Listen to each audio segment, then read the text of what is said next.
Assalamualaikum warahmatullahi wabarakatuh. Alhamdulillah nahmaduhu wa nasta'inuhu wa nastaghfiruh. Hamdan katsiran tayyiban mubarakan fih kama yuhibbu rabbuna wa yarda. Asyhadu an la ilaha illallah wahdahu la syarika lah. Lahul mulku wa lahul hamd wa huwa ala kulli syai'in qadir. Wa asyhadu anna Muhammadan abduhu wa rasuluh alladzi la yantiqu 'anil hawa in huwa illa wahyun yuha. Allahumma salli wa sallim wa barik ala hadzal nabiyil karim kama dzakarahu adh-dzakirun al-akhyar.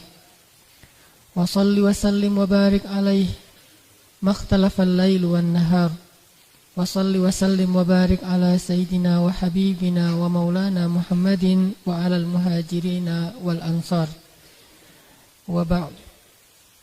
Qala Allah Ta'ala fil Qur'an al-Karim, A'udzu billahi minasy syaithanir rajim. Wasari'u ila maghfiratin min rabbikum wa jannatin 'arduha as-samawati wal ardu u'iddat lil muttaqin. الذين ينفقون في السراء والضراء والكاظمين الغيظ والعافين عن الناس والله يحب المحسنين. صدق الله العظيم. Teman-teman yang dirahmati Allah Subhanahu wa taala, hari ini kita akan membahas tentang salah satu di antara ciri orang yang sabar. Salah satu di antara sifat sabar itu, karena sabar adalah lebih dari setengah dari keimanan.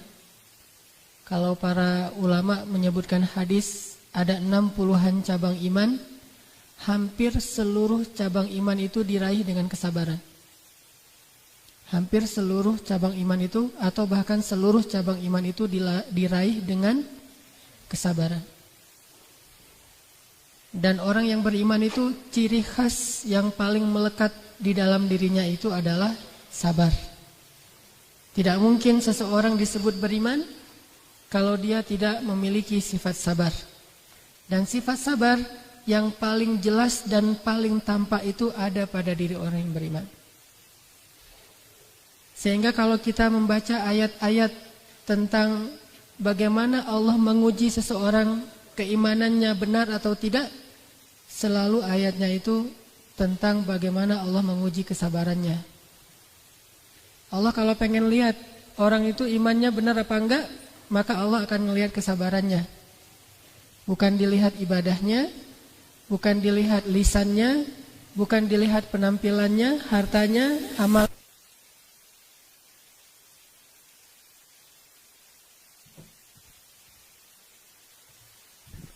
Cek. Allah tidak melihat kepada penampilannya, tidak melihat kepada amal-amal yang sifatnya nafilah atau yang sunnah yang dia lakukan, tetapi Allah melihat kepada kesabarannya. Teman-teman bisa cek nanti, yang paling jelas tuh ada di dalam surat Al-Ankabut 1 lembar pertama.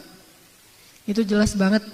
Allah kalau pengen tahu, pengen ngelihat, pengen ngebuktiin seseorang itu imannya benar apa enggak, maka Allah akan mengujinya dan melihat kesabarannya sejauh apa. Sehingga hal yang sangat penting untuk kita pelajari kalau kita pengen jadi seorang mukmin sejati, sampai kita mendapat gelar ulaika humul mu'minuna haqqan, sampai dapat gelar mukmin yang benar. Ulaika humus shadiqun, mukmin yang jujur. Radhiyallahu anhum wa radu'an, Allah ridha kepada mereka dan mereka ridha kepada Allah. Kalau kita pengen ngedapetin gelar ini di akhir hayat kita, dan Allahu a'lam, maka yang harus kita tunjukkan dalam hidup kita itu adalah sifat sabar. Di antara sekian banyak contoh-contoh sifat sabar yang ada di dalam kajian Islam, salah satunya adalah ciri orang yang sabar itu tidak mudah tersinggung, nggak gampang baper. Itu ciri orang yang sabar. Gak semuanya tuh pakai perasaan. Tapi kalau gak pakai perasaan juga susah sih. Tapi jangan berlebihan lah. Karena kalau terlalu ngebaper, nanti lama-lama kita akan jadi orang yang selalu memakai kaca pembesar. Gak pernah pakai cermin. Orang kalau sering pakai kaca pembesar, yang kecil jadi besar kan ya. Yang kabur-kabur jadi jelas. Tapi kalau dia pakai cermin, dia hanya akan melihat dirinya, kekurangannya, sehingga dia bisa memperbaiki dirinya. Salah satu di antara ciri orang yang sabar, yang Allah katakan, ya ayyuhalladzina amanu isbiru. Wahai orang yang beriman, bersabarlah. Perintah Allah untuk bersabar tuh. Sama kayak aqimus shalah wa atuz zakah, dirikan salat dan tunaikan zakat. Allah juga memerintahkan kepada orang yang beriman untuk bersabar, tapi perintah bersabar 2 kali diulang-ulang dalam satu ayat. Jarang banget ada Allah mengatakan dalam satu ayat, wahai orang yang beriman, dirikanlah salat dan dirikanlah salat. Yang ada dirikanlah salat dan bersabarlah atasnya. Atau beribadah kepada Allah dan bersabarlah atasnya. Tapi jarang Allah mengatakan satu perintah yang sama berurutan di dalam satu ayat kecuali perintah sabar. Ya ayyuhalladzina amanu isbiru wasabiru. Wahai orang yang beriman, bersabarlah dan kuatkanlah kesabaran kalian. Seolah-olah Allah mengatakan gini, bersabarlah, ya Allah, tapi saya udah sabar. Ya udah, kuatin lagi kesabaran kamu, gitu. Jadi nggak ada cerita, sabar juga kan ada batasnya. Sebetulnya sabar bukan ada batasnya, sabar ada tempatnya. Kalau di tempatnya, maka sabar aja terus tanpa berbatas. Allah lah yang menentukan batasnya kapan. Sebagaimana Allah juga menentukan ajal setiap segala sesuatu. Sehingga Allah memerintahkan kita dengan bahasa yang sangat jelas, menutup semua ayat di surat Ali Imran. Ayat penutup, seolah-olah setelah Allah membahas tentang semua masalah dalam surat Ali Imran, ujung-ujungnya Allah simpulkan, kalau kalian pengen ngedapatin semua kebaikan di surat Ali Imran, ya ayyuhalladzina amanu isbiru wasabiru. Wahai orang yang beriman, bersabarlah dan kuatkanlah kesabaran kalian. Sehingga salah satu di antara ciri orang yang sabar tuh, dia nggak gampang tersinggung, dia nggak gampang pundungan. Apalagi kalau pundungnya fi sabilillah. Gimana pundung fi sabilillah? Ada orang ngajak temennya ke masjid, yuk ke masjid yuk, ada talim tuh bagus. Kayak kamu udah pasti masuk surga aja. Ya udahlah, kamu aja masuk neraka sendiri, udah tertutup hatinya dan segala macam, udah pergi sendiri, saya nggak akan ngajak-ngajak dia lagi. Dia emang orangnya udah apa misalnya. Kita belum apa-apa ya, baru ngedakwahin orang sehari 2 hari udah pakai surat Al-Baqarah, khatamallahu ala qulubihim. Belum apa-apa udah khatamallahu ala qulubihim. Padahal kalimat khatamallahu ala qulubihim itu hak prerogatifnya Allah saja. Kita nggak boleh bilang itu. Ayat itu hanya Allah yang bisa menyampaikannya kepada makhluk, kepada hambanya. Karena cuma Allah yang tahu isi hati hamba. Sehingga kita nggak punya hak mengatakan, tuh orang-orang yang kayak gitu tuh, itu udah ditutup hatinya. Khatamallahu ala qulubihim. Jadi kita udah nggak perlu capek-capek mendakwahi mereka. Bukankah Allah udah pasti menutup hatinya Abu Thalib, tetapi Rasul terus mendakwahinya? Bukankah Allah sudah menutup hati anaknya Nuh, tetapi Nuh masih tawar-menawar kepada Allah, ya Allah beri saya 1 hari lagi, 1 hari aja, mudah-mudahan dia bisa terbuka hatinya. Tapi karena kita pundung fi sabilillah, baru sekali 2 kali kita ngajak teman kita ngajak istri kita, ngajak suami kita, baru sekali 2 kali kita mengajarkan mereka tentang kebaikan, lalu mereka menolak mentah-mentah, langsung kita tidak sabar, lalu pundung dan tidak mau lagi mengajak mereka kepada kebaikan. Apa kata Allah di akhir surat Al-Qalam? Wala takun kasahibil hut. Janganlah kamu seperti orang yang dimakan ikan. Allah nggak mau menyebut namanya untuk menutupi aibnya. Janganlah kamu, ini etika Allah, bukan menutupi aibnya, maaf, etika Allah kepada nabinya. Wala takun kasahibil hut. Janganlah kamu seperti orang yang dimakan ikan. Siapa dia? Nabi Allah Yunus alaihissalam. Kenapa beliau disebut orang yang makzum, orang yang dikuasai amarahnya dan tidak mampu menahan dirinya dari marah kepada kaumnya? Karena beliau tidak sabar terhadap penentangan kaumnya. Dan menurut saya sih wajar banget beliau gak sabar. Kalau kita mah gak wajar. Beliau sangat wajar. Setelah sekian tahun berdakwah, sekian tahun bersabar, dizalimi terus menerus, akhirnya beliau pundung. Menurut saya sih wajar. Tetapi walaupun wajar, Allah gak rela. Gimana kalau kita yang masih belum sangat wajar? Nabi Yunus berdakwah kepada kaumnya. Yang menentang beliau itu bukan cuma kaumnya, tetapi pemerintahnya. Jadi dari pemerintah beliau diteror, beliau ingin dibunuh. Dari kaumnya yang beliau belain, malah menuduh beliau macam-macam. Jadi seolah-olah kita lagi ngebelain teman kita, orang lain menghujat-hujat kita, teman yang kita belain juga ikut menghujat kita. Pernah gak ngerasain kasus kayak gitu? Kita lagi ngebelain seseorang, tapi orang itu bukan malah mendukung kita, malah dia menghujat kita. Akhirnya yang jadi kambing hitam kita sendiri. Ini ujian kalau kayak gini ini lagi diuji seperti Nabi Yunus. Sehingga akhirnya Nabi Yunus, ya udahlah terserah kalian. Kalau nggak mau beriman itu urusan kalian, bukan urusan saya. Pergi. Perginya juga bukan mau berhenti berdakwah. Perginya mau mencari umat lain yang mau mendengar dakwah beliau. Bukan berhenti berdakwah. Kalau kita mungkin saya mah nggak mau cari masalah, mending saya jadi pengusaha aja. Saya nggak mau jadi ustadz lagi, ternyata terlalu banyak disorot, jadi orang biasa aja. Saya mah nggak mau lagi berdakwah, karena orang-orang dakwah itu harus suci, nggak boleh ada salah. Mending saya jadi orang biasa aja. Nggak mau lagi berdakwah.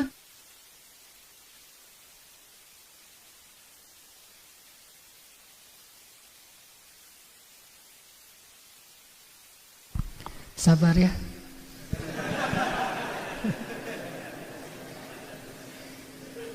Gak ada batasnya kan? Ya udah biarin aja deh. Sabar ya, dengerin yang kayak gini-gini. Cek. Ya artinya Nabi Yunus alaihissalam bukan beliau mau berhenti berdakwah, bukan beliau gak mau lagi menyampaikan risalah, cuma beliau pengen pindah ke negeri yang lain. Berharap di negeri itu beliau akan ketemu dengan orang yang mau mendengar dakwah beliau. Cuma kayak gitu niatnya. Tetapi Allah gak rela dan akhirnya Allah memberi pelajaran kepada Nabi Yunus dengan adegan yang kita tahu ceritanya. Sehingga Allah ketika Nabi Muhammad SAW agak sedikit melemah dalam dakwahnya, mulai agak merasa aduh kok gini-gini amat ya dakwah mah. Akhirnya Allah nasihati Nabi Muhammad dan itu ada di surat Juz 29 dan wama adraka ma Juz 29. Tahukah kita apa itu Juz 29? Juz 29 itu seluruhnya surat Makkiyah.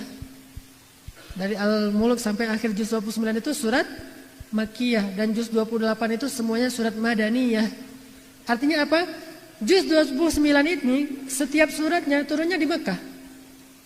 Kalau Juz 30 ada Makkiyah ada Madaniyah. Surat-surat yang lain ada Makkiyah ada Madaniyah. Tapi kalau Juz 29 semuanya Makkiyah, artinya semuanya turun di Mekah. Kalau semuanya turun di Mekah, kita bisa kebayang lah gimana suasana waktu itu. Berarti suasana ketika Nabi dalam keadaan benar-benar diuji oleh Allah dalam awal-awal dakwahnya. Dihujat sana sini, dicaci maki, dicela, difitnah, ditinggalkan orang-orang tercintanya, orang-orang terdekatnya, tinggal sendiri, jatuh miskin, disiksa fisiknya, perasaannya dan seluruhnya dalam kondisi yang melemah kayak gitu.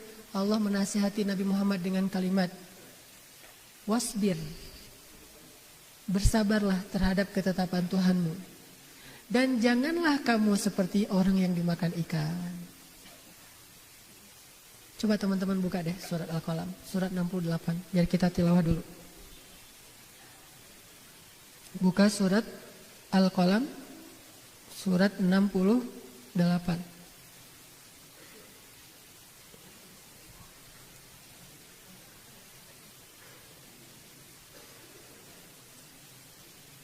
Kita mulai dari ayat 44 sampai selesai. Surat Al-Qalam, surat 68, kita mulai dari ayat 44. A'udzu billahi minasy syaithanir rajim. Silakan.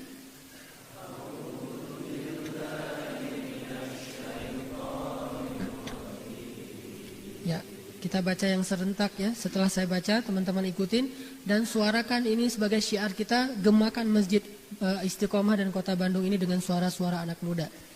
Bismillahirrahmanirrahim.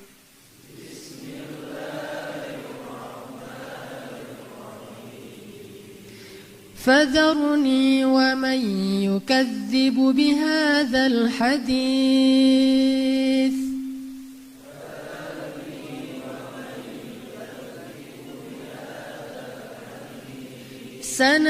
سنستدرجهم من حيث لا يعلمون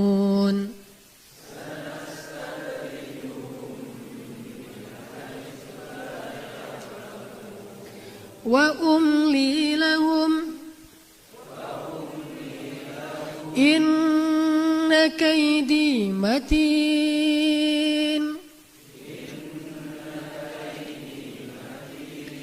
أم تسألهم أجرا فهم من مغرم مثقلون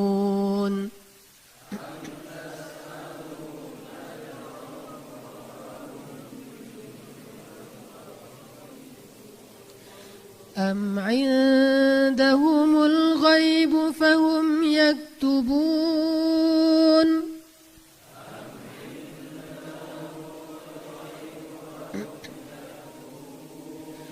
فاصبر لحكم ربك ولا تكن كصاحب الحوت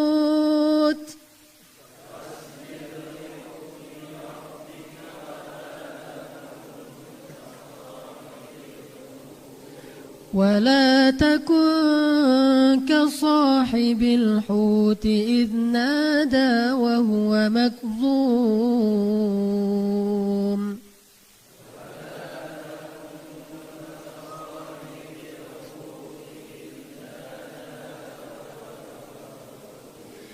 لولا أن تداركه نعمة من ربه لنبذ بالعراء وهو مذموم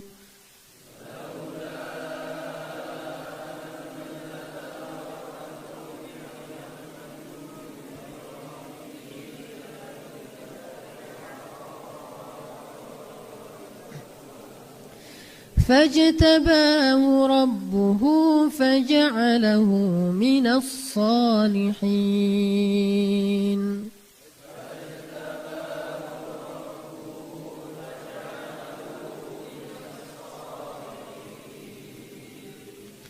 Maka serahkanlah wahai Muhammad kepadaku urusan orang-orang yang mendustakan perkataan ini atau Al-Quran. Nanti kami sendiri yang akan menarik mereka dengan berangsur-angsur ke arah kebinasaan dari arah-arah yang mereka tidak duga-duga. Dan aku memberi tangguh kepada mereka, sesungguhnya rencanaku amat tangguh. Apakah kamu meminta upah kepada mereka wahai Muhammad, lalu mereka merasa berat dengan hutang piutang itu? Ataukah ada pada mereka itu ilmu tentang gaib, lalu mereka menulis padanya yang mereka tetapkan? Maka bersabarlah kamu wahai Muhammad terhadap ketetapan Tuhanmu. Dan janganlah kamu seperti orang yang berada di dalam perut ikan ketika ia berdakwah, bukan berdoa ya. Nah dari situ berdakwah. Ketika dia berdakwah sedang ia dalam keadaan marah kepada kaumnya. Kalau sekiranya ia tidak segera mendapat nikmat dari Tuhannya, benar-benar ia akan dicampakkan ke tanah tandus dalam keadaan tercela. Lalu Tuhannya memilihnya dan menjadikannya termasuk orang-orang yang soleh. Ini ayat turun ketika Nabi sedang perasaannya lagi dalam keadaan galau banget. Dan galaunya Nabi itu bukan urusan pribadi. Lebih keren lah daripada galau kita. Lebih agak elit dikit. Kalau kita mah galau mah urusannya itu melulu ya. Kayak cerita minggu kemarin ya. Galaunya keliling Sungai Nil. Nah kalau itu mah galau gak keren. Jangan ditiru ya, saya malah takut. Gara-gara saya cerita kemarin banyak yang meniru. Kenapa nih banyak yang keliling-keliling sungai-sungai di Bandung? Gara-gara galau mengikuti Ustaz Hanang. Kalau Sungai Nil masih mending lah keliling tapi asik ngelihat pemandangannya. Dan Sungai Nil itu kata Nabi salah satu sungai surga yang ada di bumi. Intinya Nabi lagi galau, dan galaunya Nabi itu bukan karena masalah pribadi, bukan karena putus cinta. Nabi pernah ditolak cintanya enggak? By the way, ini intermezzo. By the way, Nabi pernah enggak ngerasain ditolak cintanya? Pernah baca ceritanya? Pernah banget, 2 kali. Jadi yang putus-putus cinta, berbahagialah kalian mengikuti sunnah Nabi. Pernah ditolak 2 kali. Cuma bedanya, Nabi ditolak mah biasa aja. Gak sampai baper banget, gak sampai akhirnya gak bisa tidur, gak bisa makan. Apalagi berdiri di atas tower, di atas jembatan gitu. Tapi mau loncat gak berani, gak loncat, gak keren, masa turun lagi gitu kan ya. Udah naik di atas tower, loncat, aduh sakit juga nih kalau jatuh nih. Apalagi ngelihat di bawah itu banyak batu. Tapi mau turun lagi gak keren, ntar ditertawain sama orang lain. Akhirnya muter-muter aja di situ, lama-lama jatuh sendiri, bukan karena niat bunuh diri, terbunuh. Atau sampai ada yang nabrakin motornya ke truk yang berhenti di depan rumah ceweknya, dia tabrakin sehingga biar ceweknya tahu, biar kamu tahu gimana aku nggak bisa hidup tanpa kamu. Nabi mah nggak kayak gitu. Pernah beliau ditolak cintanya? Pernah. Saat beliau masih jomblo, belum menikah dengan Khadijah, belum dapat wahyu, beliau punya perasaan sayang kepada anaknya Abu Thalib dan ingin menikahinya, ternyata ditolak oleh papanya. Pak, saya ingin melamar anak bapak. Maaf, udah ada yang duluan dan saya emang niat mau nikahin anak saya dengan kaum yang fulan, dengan kabilah fulan. Alah si bapak mah sara banget gitu ya. Enggak, biasa aja. Saya mau menikahkan putri saya dengan kabilah fulan karena dulu mereka menikahkan putri mereka dengan kabilah kita, yaitu ayahmu dengan Aminah. Oh ya udah nggak apa-apa, udah selesai, beres, nggak ada sampai keliling sungai Nil kayak gitu kan, nggak ada adegan-adegan kayak gitu, biasa aja.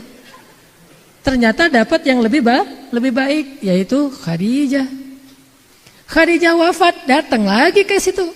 Coba, berarti kan Rasulullah masih nyimpen ya. Dan itu manusiawi, nggak salah, walaupun nggak sampai ada perasaan yang macam-macam. Secara manusiawi banget, naluri banget gitu. Khadijah wafat, Rasulullah ngelamar lagi cewek yang sama. Cuma sekarang dia udah janda, udah punya anak. Sekarang yang nolak bukan bapaknya udah meninggal, yang nolak dia sendiri. Dia bilang, ya Rasulullah, siapa sih yang tidak ingin menjadi istrimu?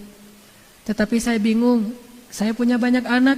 Kalau saya menikah dengan engkau, saya harus memilih berat kemana. Kalau saya berat kepada suami, saya takut mentelantarkan anak-anak saya yang masih kecil-kecil.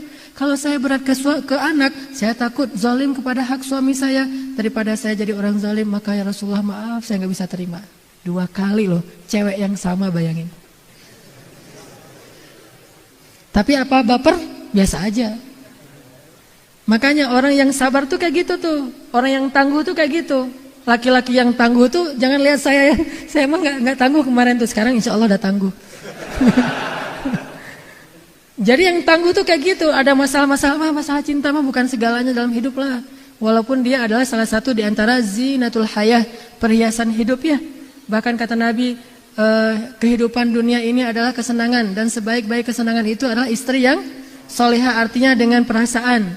Tetapi dia bukan segalanya, bukan akhir dari segalanya, bukan juga ya pokoknya hidup kita tentang cinta, love and love, pokoknya love aja gitu. Enggak segalanya tentang cinta. Ada hal yang lebih penting daripada sekedar masalah cinta yang identik dengan hawa nafsu, yaitu cinta karena Allah. Kalau cinta karena Allah mah nggak akan pundung gara-gara status yang nggak jadi, biasa aja.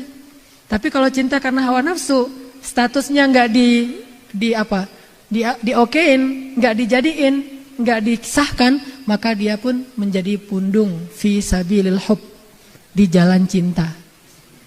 Nanti tulis tuh artikel dengan judul orang-orang yang pundung di jalan cinta. Dan itu banyak banget tuh, sampai ketika dia pundung di jalan cinta kayak gitu ya, dia akan mencari lagu-lagu yang akan mendukung kepundungannya, akan mendukung kegalauannya, mendukung perasaannya yang lagi hancur-hancuran. Dia cari lagu misalnya, kau hancurkan hatiku, hancurkan. Atau satu lagi, hancur melulu, dari awal sampai terakhir hancur. Saya kan dulu pernah tuh tinggal di Dewi Sartika, di Sarbini, dan di situ ada Saritem nomor 2 di Bandung. Saya tinggal bersebelahan dengan rumah mereka. Pagi-pagi saya lagi beres-beres mau keluar, ada anak kecil gitu, anak usia 4 tahun gitu. Dia nyanyi sambil main di depan rumah saya. Kau hancurkan hatiku, hancurkan hatiku. Ini anak 4 tahun hatinya udah hancur. Pertanyaannya, siapa yang telah menghancurkan hati anak ini gitu.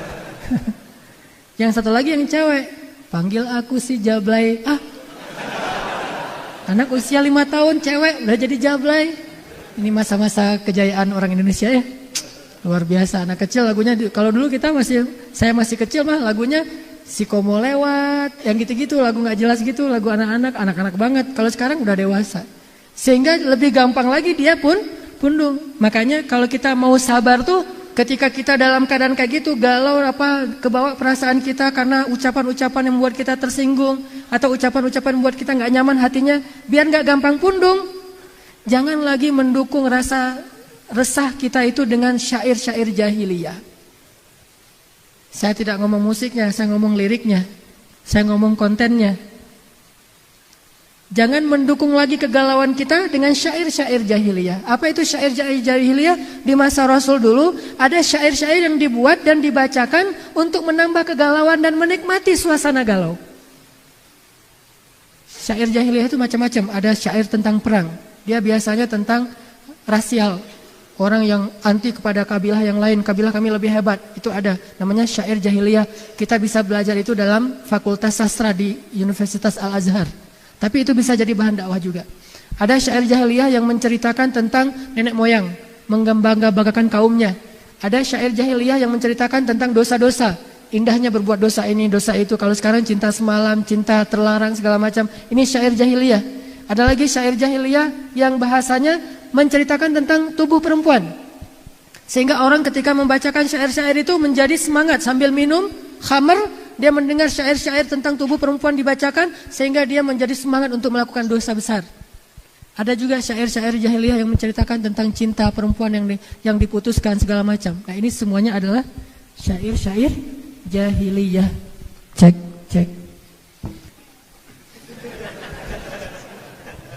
Ya, gitu ya bro.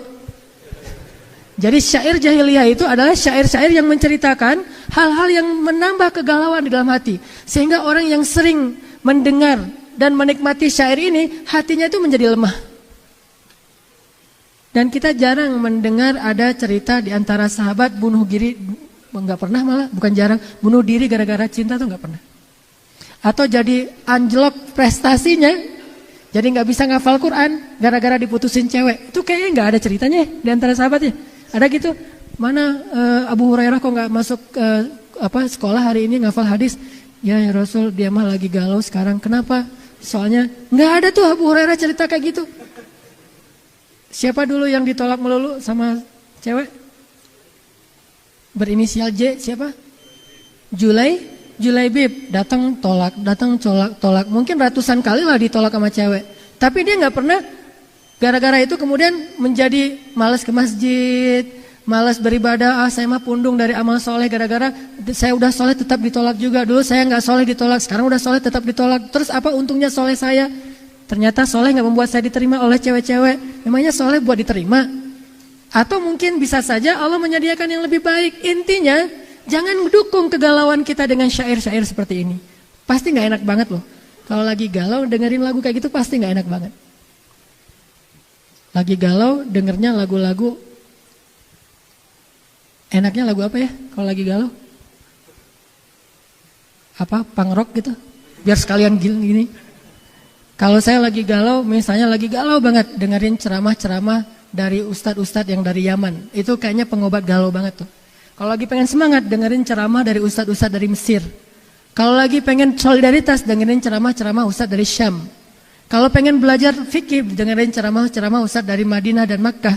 Tergantung menunya nih. Kalau lagi galau biasanya dari Yaman. Salah satu yang saya favorit banget tuh Habib Ali Al-Jufri. Itu benar-benar ngobatin galau banget. Menenangkan banget. Atau Aid Al-Qarni, La Tahzan. Atau Nabil Al-Iwadi atau Al-Awdi. Saya dengar ini jadi cepet hilang galaunya tuh cepet banget. Emang ustadz bisa galau? Galau juga. Manusia kan? Cuma galaunya bukan lagi soal cinta. Alhamdulillah udah selesai masalah itu. Allah udah memberikan yang terbaik dan sudah selesai. Jadi udah tutup buku soal bab cinta. Sekarang bab yang lain. Bab yang lain, bab keluarga. Bisa aja galau, lagi gak enak sama istri. Sebagaimana Ali dan Fatimah galau kan. Ali kalau lagi galau ngapain? Ali kalau lagi galau tuh tidur di masjid. Jadi kalau yang rajin tidur di masjid, insya Allah sedang galau. Insya Allah kita lanjutkan setelah salat isya. Ya, bismillahirrahmanirrahim. Teman-teman yang dirahmati Allah Subhanahu wa taala, biar kita bisa jadi orang yang lebih asik, easy going, gak terlalu baper dan gak pundungan. Apalagi ketika kita melakukan sesuatu karena Allah. Yang pertama, kalau udah kadung kebawa perasaan kita lagi galau, lagi kacau, lagi gak nyaman, maka janganlah mendukung kegalauan itu, ketidaknyamanan itu dengan syair-syair jahiliyah. Syair jahiliyah itu syair-syair yang meratapi keadaan. Ucapan-ucapan atau lirik-lirik yang membuat kita semakin merasa bisa menikmati ketidaknyamanan kita, menikmati kegalauan kita, menikmati rasa sakit hati kita. Kalau zaman dulu tuh kan ada lagu-lagu apa tuh tahun 60-an yang masih tahu, lagu Teluk Bayur gitu-gitu. Yang diputerin di bus-bus kalau lagi perjalanan luar kota tuh. Itu kan makin membuat kegalauan. Atau masa-masa tahun 90-an tuh ada slow rock dari Malaysia yang galau abis gitu kan. Atau kalau zaman tahun 80-an saya masih SD mah Isabella gitu kan ya. Isabella adalah, wah itu mah galau banget tuh kalau udah dengar lagu itu. Atau makin kesini tuh makin banyak galaunya tuh, makin kurang bersyair emang. Syairnya udah gak disebut syair lagi, tapi udah lebih pelin-pelan, lebih jelas gitu. Kalau dulu kan masih dirangkai syair-syair lagunya. Kalau sekarang mah orang udah malas mikir. Jadi syair-syairnya tuh apa adanya aja, yang penting mengungkapkan bahwa dia sedang galau banget.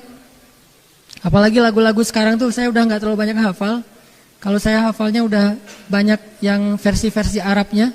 Sejak saya di Mesir banyak dengar lagu-lagu Arab. Lagu Arab juga galau sih sebetulnya. Sama-sama galau gitu. Namanya jazz Arab gitu ya.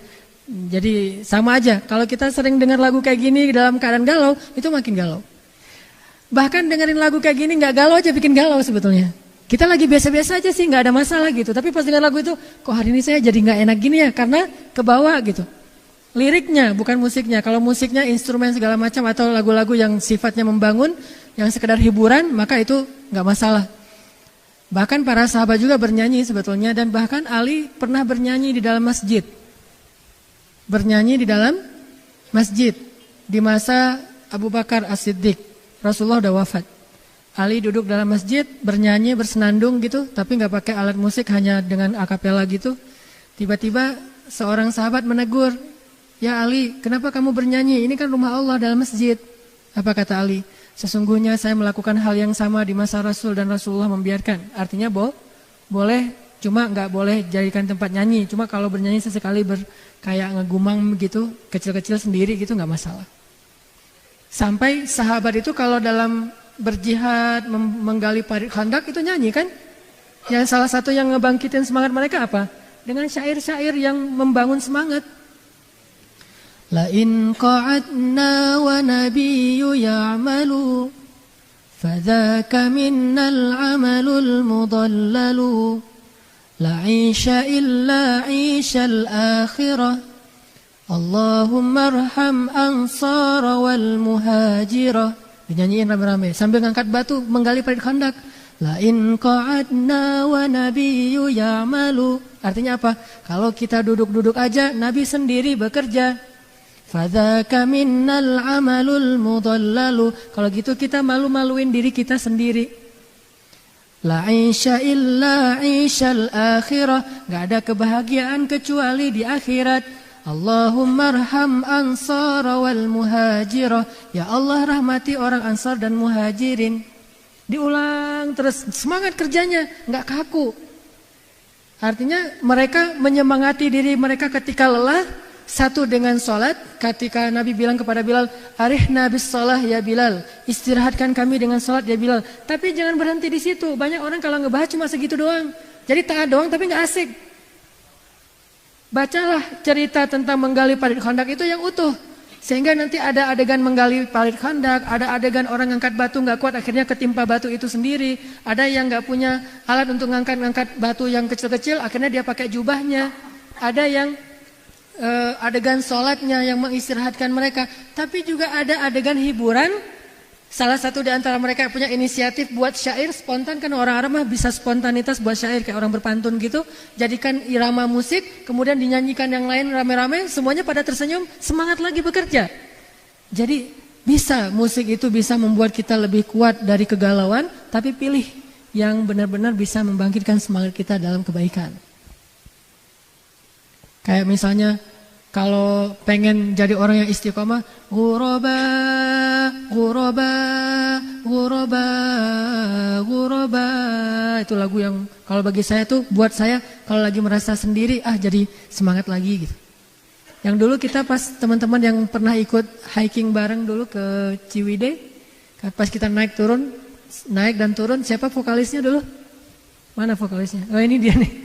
Vokalisnya dari naik sampai turun, lagunya gimana Pev? Masih ingat lagunya? Lagu apa?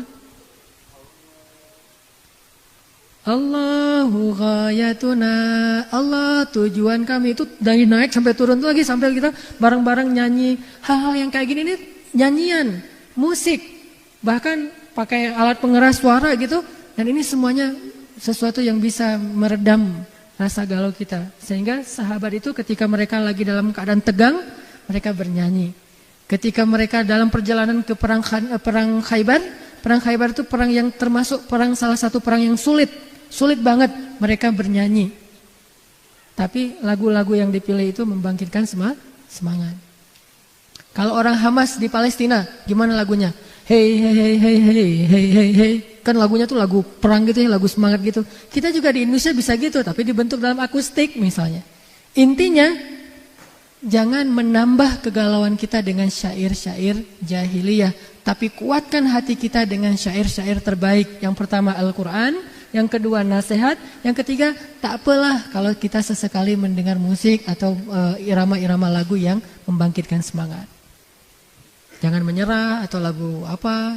Kalau senang yang rap, banyak lagu-lagu rap yang keren-keren juga. Ayo ke masjid, atau yang saya suka tuh salah satu political rappers yang dari Inggris tuh, dia nyanyiin tentang Palestina, nyanyiin tentang hak asasi manusia, bukan muslim, tetapi dia nyanyinya tuh membangkitkan semangat tentang apa itu teroris, mereka memanggil kami teroris, padahal mereka sendiri teroris segala macam. Nah, ini kan hal-hal yang sifatnya membangkitkan semangat. Jadi bukan mengharamkan, tetapi kita memilih mana yang paling pantas buat kita, karena kita ini kaum terpilih. Jadi segala yang kita nikmati itu pilihan. Bukan sembarangan, bukan yang diobral. Sehingga menguatkan hati kita dalam keadaan galau. Jadi kalau kayak gitu insya Allah bisa lebih easy going. Ada masalah? Kalau nggak bisa baca Quran, dengerin bacaan Al-Quran. Kadang-kadang kita ada masalah, baca Quran makin nambah masalah. Soalnya bacaan kita kacau balau ya. Lagi banyak masalah, ini baca Quran ini alif lam mim dibaca alama ya. Jadi kan kacau jadinya tuh. Banyak salah nih, nggak enak nih. Dengerin bacaan Al-Quran orang lain, dengerin azan-azan, dengerin senandung-senandung yang menambah pahala. Pernah ngerasa capek nggak dengerin bacaan Al-Quran? Jujur, nggak ada yang berani jawab. Saya juga pernah ngerasa capek dengerin Al-Quran itu capek, wajar, manusiawi. Artinya malal itu dalam bahasa Arab artinya bosan, dan itu sesuatu yang manusiawi. Jangan malu kalau kita mengatakan, aduh saya agak bosan, astagfirullahaladzim. Tapi astagfirullah ya, bosan terhadap bacaan Al-Quran itu astagfirullah, tapi itu manusiawi. Nah saat seperti itulah ada hiburan. Kenapa Nabi, nggak usah dengerin lagu mah, yang penting Al-Quran udah yang paling baik. Iya, tapi kan bukan berarti nggak boleh. Nabi juga mendengar bacaan syair-syair yang tadi, sahabat mendengar bacaan syair tadi, dan itu nggak menunjukkan bahwa mereka itu bosan dan nggak senang pada Al-Quran. Manusiawi banget, butuh hiburan, seni, jamal. Coba nanti perhatikan di Al-Quran, suatu saat saya akan bahas betapa banyak ayat-ayat seni di dalam Al-Quran itu banyak banget. Yang diistilahkan dengan jamalun, keindahan. Karena manusia butuh itu untuk supaya lebih kaya jiwanya dan lebih bijak jadinya. Dan kalau dalam keadaan kayak tadi lagi dalam keadaan lemah bisa kuat lagi gitu. Maka kalau misalnya udah dengerin Al-Quran, pengen dengerin lagu deh, atau pengen dengerin tausiah, pilih tausiah yang singkat-singkat tapi membangkitkan semangat. Salah satunya kalau saya misalnya senang dengar kalau yang versi bahasa Melayunya Habib Zainal Abidin tuh yang dari Malaysia ya. Itu kan singkat-singkat tuh 3 menit, 2 menit, 4 menit. Tapi kan banyak menu tuh. Kita lagi pengen masalah apa? Maafkanlah atau jangan sakit hati, jangan marah, apa segala macam kan banyak tuh. Tinggal klik di YouTube, dengerin, semangat lagi. Atau baca. Saya kalau lagi ada masalah perasaan saya ke keluarga, misalnya ke istri gitu. Dari mana saya tahu hadis tentang 70 kali seorang suami harus bersabar kepada istri? Dari ketika saya galau. Ketika saya lagi galau masalah istri mungkin ada yang gak enak gitu, ada percekcokan, ada permasalahan, beda pendapat dan itu wajar setiap keluarga ngalamin. Saya langsung nge-browsing di internet. Nasihat Nabi kepada suami. Bukan nasihat Nabi ke istri, itu makan nambah galau tuh. Kita lagi sebel sama istri, kita cari istri solehah menurut Al-Quran dan Sunnah. Aduh, itu makin galau banget tuh. Kalau kita yang galau, cari solusi buat kita, bukan untuk orang yang kita galauin. Makanya yang saya search di Google tuh nasihat Nabi kepada para suami. Pakai bahasa Arab, pakai bahasa Indonesia. Kalau yang bisa bahasa Arab lebih banyak lagi tuh keluarnya tuh. Keluar, tab pakai bahasa Arab, keluar nasihat-nasihat yang sangat banyak. Salah satunya yang sangat membekas bagi saya tuh ketika Nabi ditanya berapa kali seorang suami harus bersabar kepada istrinya dalam sehari, kata Nabi 70 kali. Akhirnya saya ngitung, istri saya nyebelin saya sekali, baru sekali, baru 10 kali, baru 20 kali misalnya. Tapi alhamdulillah gak pernah lebih dari 5 kali dalam sehari. Berarti kan masih jauh, gak perlu tunggu sampai 70 kan. Ini 5 juga gak akan sampai dalam sehari. Dia juga mungkin tahu, jangan sampai lebih dari 5 deh, dicicil besok lagi gitu misalnya. Jadi 70 itu dibagi sebulan. Dan kita gak ada alasan untuk marah. Karena 70 dalam sehari. Kalau 70 dalam sebulan, itu masih wajar banget. Jadi kalau teman-teman yang nanti udah nikah, terutama yang baru nikah nih, ada yang baru pulang dari bulan madu nih. Kalau misalnya dibuat agak tersinggung oleh istrinya, dalam sehari kurang dari 70 kali, dia belum punya alasan yang kuat untuk marah. Kalau belum sampai 70 kali, dia gak punya alasan yang kuat buat marah. Berarti dia harus sabar. Kalau dia marah, berarti dia bukan suami yang solih. Khairukum li ahlikum wa ana khairukum li ahli. Sebaik-baik kalian yang paling baik untuk keluarga kalian dan aku yang paling baik untuk keluargaku. Salah satu artinya sebaik-baik kalian yang paling tahan marah 70 kali untuk keluarga kalian. Dan aku tahan banget 70 kali marah dari kesalahan keluargaku. Ini kalau lagi ada masalah hati, langsung cari solusi sendiri, cari obatnya. Jangan udah sakit dikorek-korek lagi tuh luka, makin sakit. Cari obatnya langsung diobatin, dan obatnya itu pastinya adalah pertama zikrullah. Ala bidzikrillah, bukankah dengan mengingat Allah? Ala bidzikrillah tatma'innul qulub, hati menjadi tenang. Satu pasti tuh dengan zikir, kedua dengan Al-Quran, ketiga dengan tilawah, dengan nasihat-nasihat dari para ulama. Keempat dengan hiburan-hiburan yang menyenangkan, yang positif. Bisa jalan, bisa main, bisa dengerin musik dengan apa yang positif-positif. Dan yang terakhir mungkin dengan cara lupain aja deh, tidur. Jadi solusi terakhir, udah sholat, zikir, aduh masih sakit hati gitu. Mungkin kurang khusyuk. Lagi sholat mikirin masalah. Tilawah Al-Quran yang dilihat bukan huruf-huruf Al-Quran tapi masalah-masalah. Listnya gitu banyak banget. Udah gitu dengerin musik, aduh bingung milih musik yang bisa menyemangati kita. Dengerin nasihatnya makin berat. Soalnya yang dibahas masalah sunnah, bid'ah, surga, neraka, berat-berat banget gitu, fikih gitu ya. Akhirnya makin galau. Udah deh bawa tidur aja deh.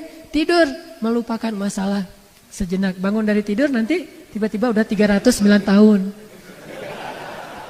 Ashabul Kahfi ya. Karena banyak banget masalah, udah deh dipakai tidur aja deh. Udah tidur aja di gua. Udah bangun-bangun. Berapa tahun kalian, berapa lama kalian di sini? Setengah hari atau 1 hari? Enggak, kalian 309 tahun di sini. Itu walaupun bahasanya adalah bahasa dakwah, sebetulnya tidurnya Ashabul Kahfi itu salah satu cara Allah nasihatin kita. Kalau kalian punya masalah tidur aja deh. Kayak Ashabul Kahfi, dakwah enggak bisa diterima oleh kaumnya. Ayo kita tidur aja yuk bareng-bareng yuk gitu. Pergilah ke gua tidur 309 tahun. Kalau nggak bisa tidur, minum Panadol. Insya Allah bangun tidur tuh segar loh, nggak ada masalah lagi. Memang butuh tidur, kadang-kadang bukan masalah sih, memang butuh tidur aja. Kita stres karena capek banget, jadi butuh tidur. Itu satu poinnya ya, jangan nambah masalah dengan syair-syair jahiliyah.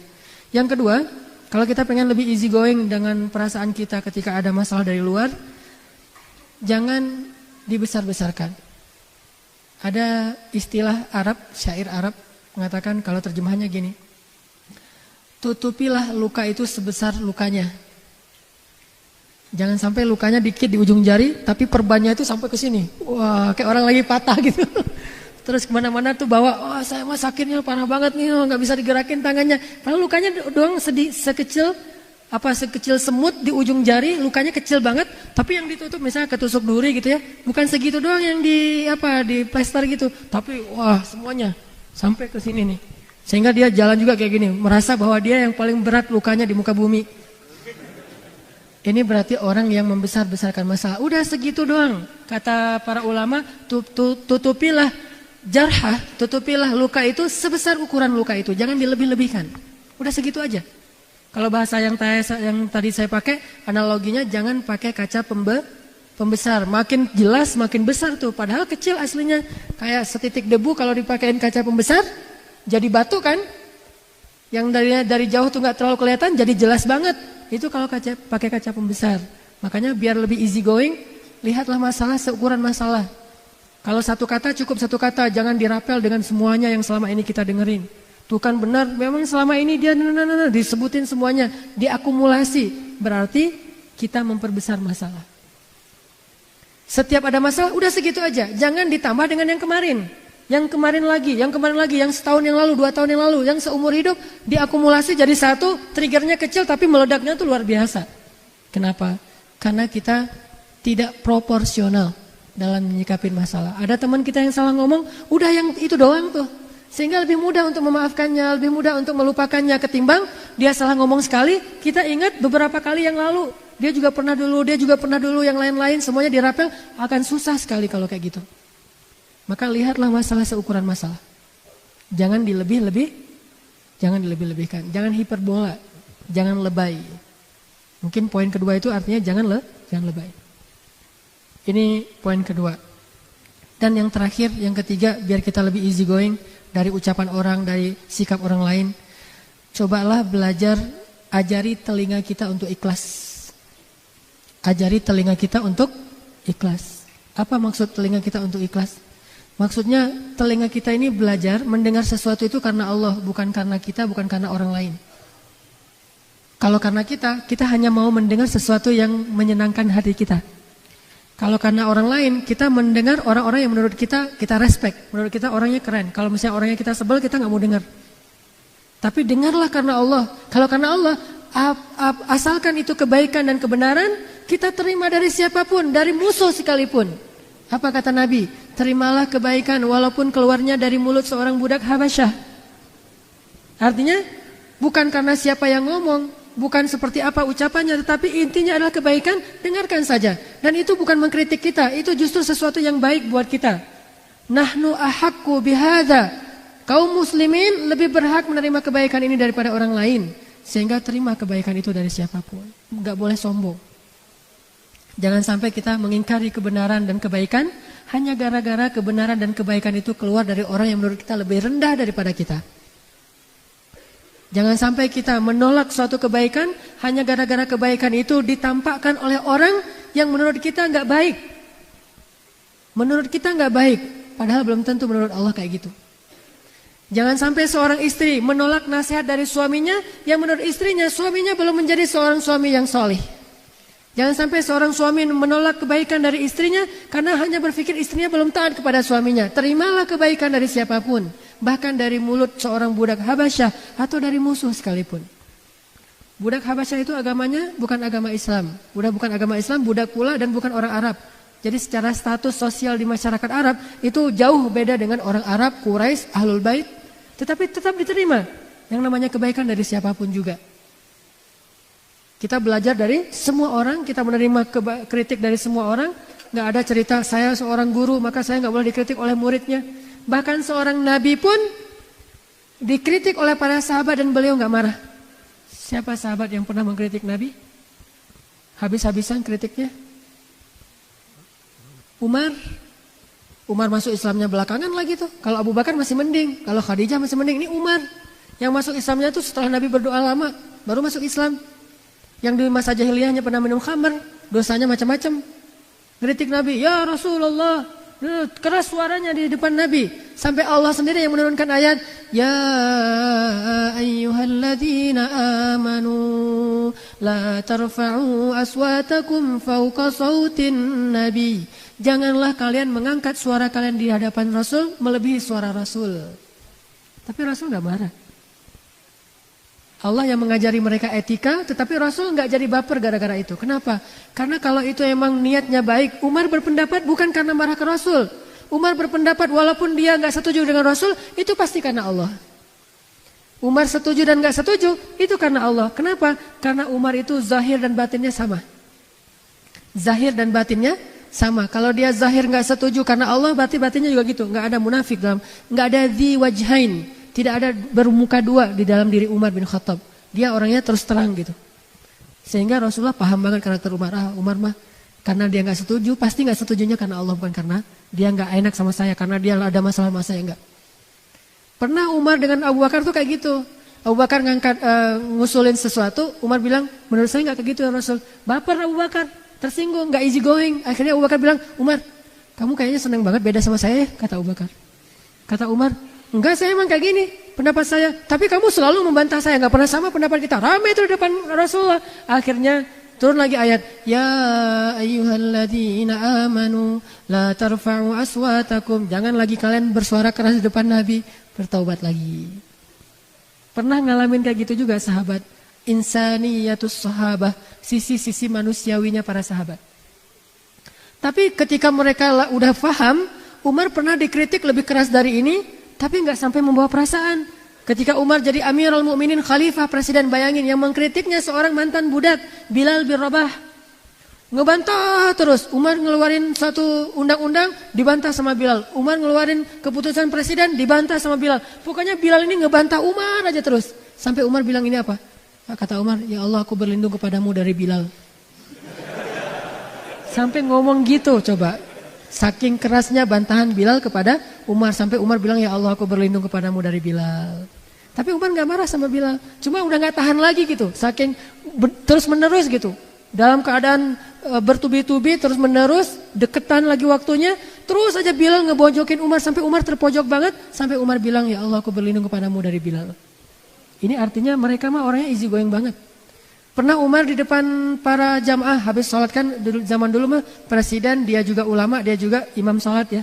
Habis ngimamin sholat, Umar berdiri kemudian mengumumkan satu pengumuman. Gara-gara ada pengaduan dari salah seorang perempuan, dari seorang laki-laki yang ngadu, dia jomblo, udah tua masih jomblo. Ditanya sama Umar, kenapa kamu masih nggak jomblo? Kamu jomblo fisabilillahnya Istiqomah dan Al-Latif ya gitu. Kata dia, enggak, saya mah enggak jomblo, bukannya enggak mau nikah, bukan terlalu selektif. Tetapi mahar-mahar perempuan sekarang mahal-mahal, wahai Amirul Mukminin. Saya bukan orang kaya, enggak sanggup membayar mahar perempuan. Walaupun hadisnya sebaik-baik perempuan yang paling murah maharnya, tetapi namanya manusia kadang-kadang menganggap dirinya, saya kan keren, jadi mahar saya mah 2 miliar gitu misalnya. Saya aja suka bercanda sama istri saya, karena bercanda doang sih enggak serius. Anak saya menurut saya adalah bidadari saya, my angel gitu. Jadi saya bilang ke istri saya, nanti mahar dia tuh paling murah 4 miliar ya. Saya 3 miliar, kamu setengah miliar, dia setengah miliar. Jadi saya dapat 3 miliar gitu-gitu. Jadi dicandain, maharnya mahal-mahal. Kalau teman-teman pergi ke Mesir, orang Mesir itu rata-rata nikahnya di atas 35 tahun. Kenapa? Sukses dulu baru bisa nikah, saking mahalnya mahar orang Mesir. Makanya saya nggak punya istri orang Mesir. Maharnya mahal banget. Apa maharnya? Harus punya 1 bungalow, mobil, kemudian emasnya itu sampai ditaruh dari ujung pergelangan tangan tuh sampai di siku tangan, penuh berapa kilogram, setengah kilo. Ngadulah nih seorang sahabat ke Umar, ya Amirul Mukminin, sekarang maharnya terlalu mahal dan segala macam, saya tidak bisa menikah. Akhirnya Umar menjadi marah, karena dia presiden, dia tinggal ngubah hukum aja. Ketika dia selesai sholat, dia katakan, wahai kaum muslimin, mulai sekarang saya akan buat peraturan bahwa mahar tidak boleh melebihi sekian dinar. Siapa yang selama ini maharnya sudah melebihi sekian aturan yang saya buat, maka kembalikanlah kepada laki-laki yang membayar mahar. Sebutlah misalnya 1 dinar. Siapa yang selama ini dapat mahar lebih dari 1 dinar, maka dia kembalikan sisanya kepada suaminya atau laki-lakinya. Seorang sahabiat mengangkat tangan, perempuan, dari belakang, dan itu kelihatan. Artinya masjidnya masih belum ada pembatas. Baru ada pembatas masjid di zaman masjid dalam Islam itu akhir-akhir ini. Dulu di zaman Rasul, di zaman sahabat, nggak ada pembatas laki-laki dan perempuan, hanya perempuan agak belakangan, biar beda dengan laki-laki. Lalu dia mengangkat tangan. Umar mengatakan, ada apa? Dia mengatakan, ya Amirul Mukminin, bagaimana engkau akan mengatakan sesuatu yang bertolak belakang dengan Al-Quran? Gimana maksud kamu? Allah berfirman dalam Al-Quran, setelah kamu memberikan mahar kepada istri-istrimu, janganlah kamu mengambil lagi mahar itu dengan jalan apapun. Inginkah kamu mengambil api neraka ke dalam perutmu? Akhirnya Amirul Mukminin dimarahin sama perempuan itu.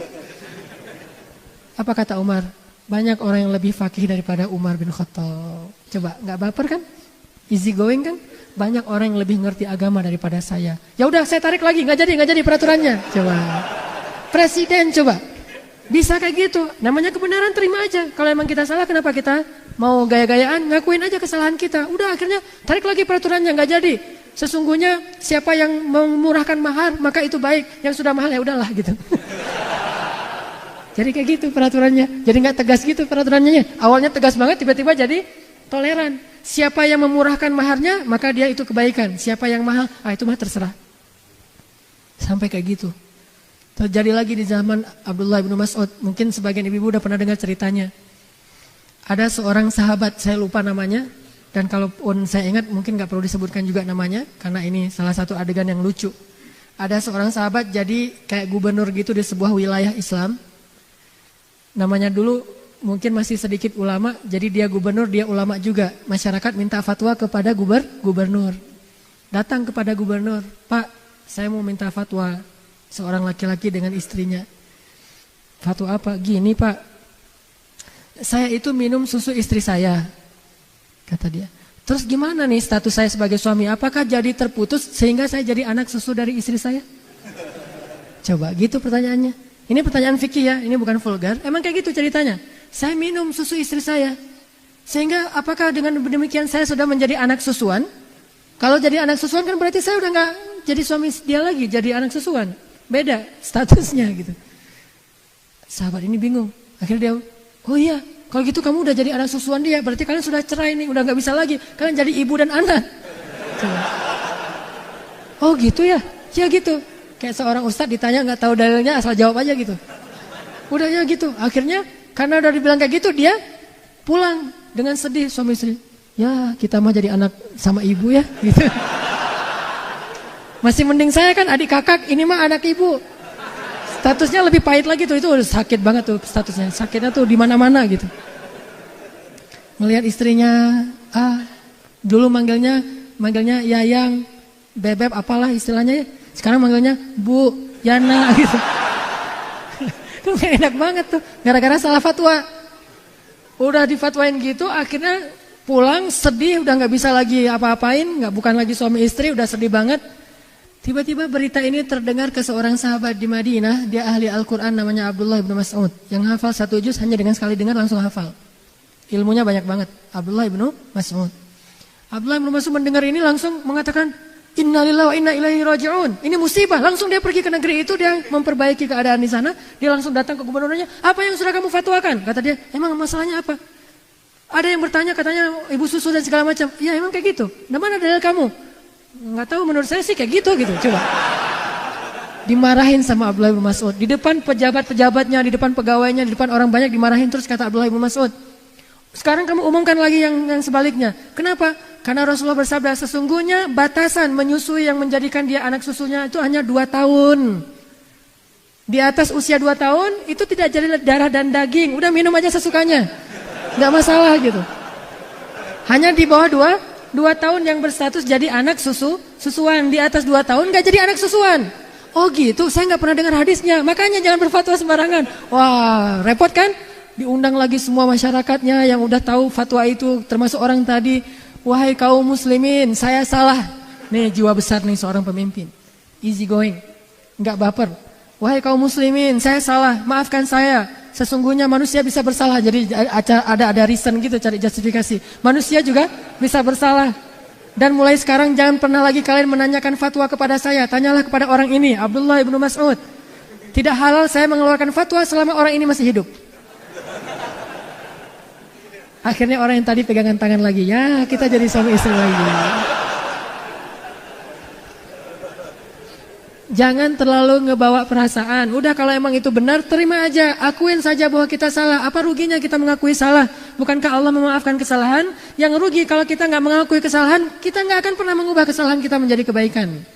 Maka solusi yang diajarkan oleh para ulama tadi adalah terimalah kebaikan walaupun dari orang yang kita benci sekalipun.